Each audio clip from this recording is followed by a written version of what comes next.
Arkadaşlar şimdi Menderes'e geldik. Bakın uçurmamıza çok görünmüyor ama güneş var. Bir dakika arkadaşlar. Şu uçurmayı uçuruyoruz. Sözüm vardı size. Sözümü de tuttum arkadaşlar.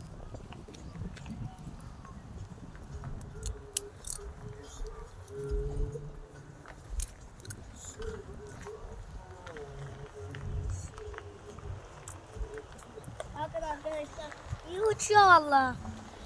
Daha demin hiç uçmuyordu. Şimdi gökyüzüne arkadaşlar. İyi uçuyor valla.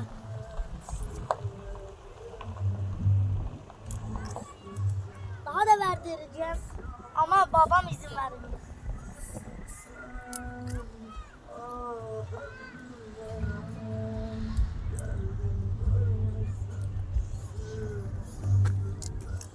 Kapadın mı?